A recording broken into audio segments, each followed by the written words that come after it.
नमस्कार, आप देख रहे हैं आईमा मीडिया।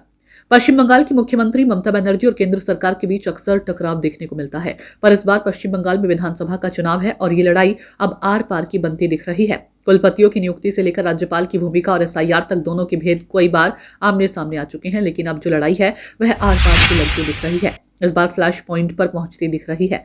ममता बनर्जी लंबे समय से केंद्रीय एजेंसियों ईडी, सीबीआई और अन्य को राजनीतिक हथियार के रूप में इस्तेमाल करने का आरोप लगाती रही है।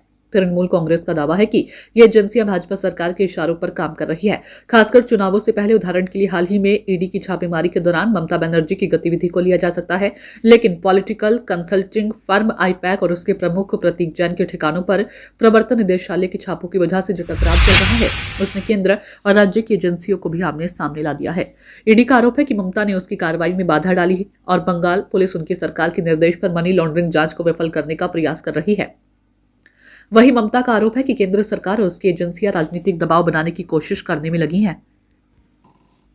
ममता का दावा है कि ईडी ने छापा मारकर सबूत नहीं बल्कि उनकी पार्टी की चुनावी रणनीति संबंध दस्तावेज उठाने की कोशिश की। ममता का छापे के दौरान पहुंचकर कुछ फाइलों को जबरदस्ती ईडी अफसरों के हाथ से छीनने का भी आरोप लगा है।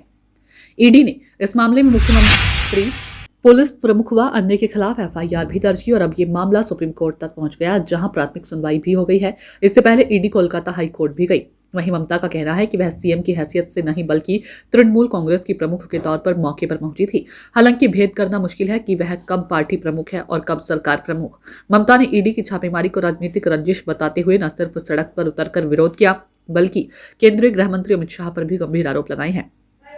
ममता के भतीजे और तृणमूल कांग्रेस के राष्ट्रीय महासचिव अभिषेक बनर्जी ने भी कहा कि एजेंसियां हथियारबंद है और इसके सहारे भाजपा चुनाव में हेरफेर का प्रयास कर रही है। पश्चिम बंगाल में विधानसभा चुनाव का समय ज्यों-ज्यों करीब आ रहा है, राजनीतिक उथल-पुथल की स्थिति गंभीर होती जा रही है। अब तो सवाल ये भी उठने लगा कि क्या राज्य राष्ट्रपति शासन की दिशा में बढ़ रहा है।